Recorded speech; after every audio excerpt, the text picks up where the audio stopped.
Chapitre 11. Aujourd'hui, Momo n'a pas la tête aux études. Il est inquiet pour M. Édouard. Il voudrait déjà être le soir pour lui rendre visite. Il espère que, peut-être hier, après son départ, M. Édouard sera revenu et aura eu le temps de manger son sandwich. Par chance, il finit plus tôt que prévu car la prof d'anglais est absente pour cause de maladie. Momo ne lui fait aucun mal à la prof d'anglais qu'il aime bien, mais il est rudement content qu'elle soit malade, comme ça, il pourra passer 1 heure de plus avec M. Édouard. C'est en courant que Momo se rend au Bellefeuille. Il ne passe même pas chez lui pour déposer son cartable et file directement à la maison de retraite. Quand il arrive essoufflé dans le hall, Corinne se lève brusquement, va vers lui et le prend par la main. C'est alors qu'il remarque que Souad est là aussi, alors que d'habitude, le lundi, elle travaille au bibliobus. Souad le regarde d'une manière bizarre.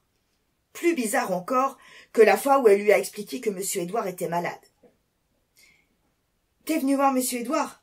lui demande Momo. « Tu sais, il va pas très bien en ce moment. Il a de plus en plus d'absence. Mais je lui fais travailler sa mémoire. Je lui fais réciter les fables de La Fontaine. Il les connaît toutes par cœur, même celles que personne connaît. Et il se trompe jamais. » Momo parle et parle parce qu'il sent que quelque chose est arrivé à M. Édouard et que c'est pour ça que Souad est là. Mais il ne veut pas savoir. Il est prêt à se boucher les oreilles d'ailleurs. Et c'est ce qu'il fait en regardant Souad, qui le traîne par le bras jusqu'à un banc dans le parc de la maison de retraite. Elle le fait asseoir à côté d'elle et lui enlève de force les 2 mains qu'il refuse de détacher de ses oreilles.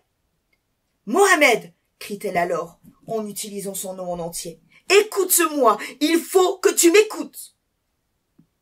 Momo sait qu'il se conduit comme un petit garçon.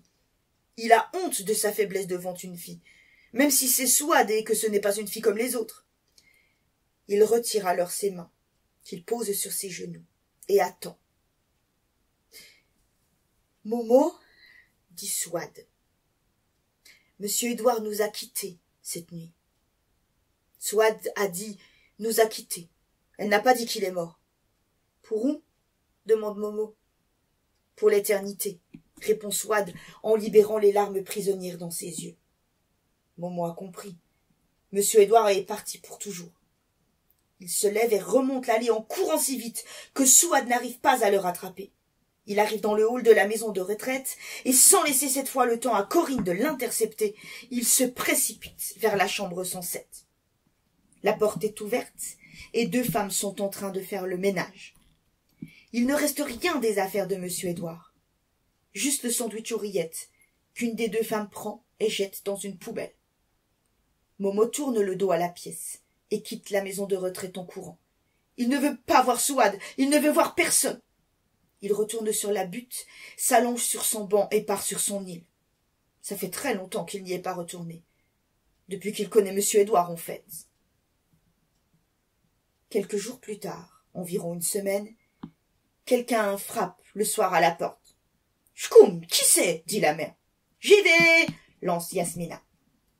C'est une belle dame avec des cheveux roux et un tailleur vert de la même couleur que ses yeux. « Est-ce bien ici qu'habite Momo ?» interroge-t-elle. « Momo, c'est pour toi !» crie Yasmina. Momo reconnaît la dame. C'est celle qu'il y avait sur la photo dans la chambre de Monsieur Édouard. « C'est toi, Momo ?» lui demande-t-elle, sans doute pour être sûre qu'elle ne se trompe pas de personne. Momo opine de la tête et referme la porte derrière lui. Il ne veut pas que les autres entendent. « Voilà, » lui dit-elle.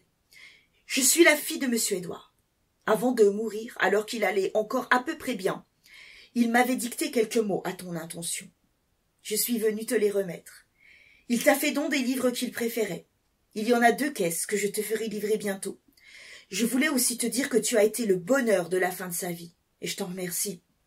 Il tenait à ce que tu le saches. » En disant ça, la dame écrase une larme qui lui a échappé, dépose un baiser sur le front de Momo et disparaît, laissant derrière elle un nuage de parfums sucrés. Momo regarde l'enveloppe où il est inscrit « Momo, petit prince des Bleuets ». La lettre de Monsieur Édouard est gaie et pleine de soleil. Il demande à Momo de ne surtout pas pleurer car elle sera toujours là pour veiller sur lui. Le lendemain, le prof de français leur donne un sujet de rédac sur l'amitié. Momo écrit 4 pages d'une traite et raconte l'histoire de Monsieur Édouard. Quand le prof rend les copies, il garde celle de Momo pour la fin. Mohamed Beldaraoui, 18, lui dit-il. Excellent travail. Si tu le veux bien, je vais lire ta rédaction devant toute la classe.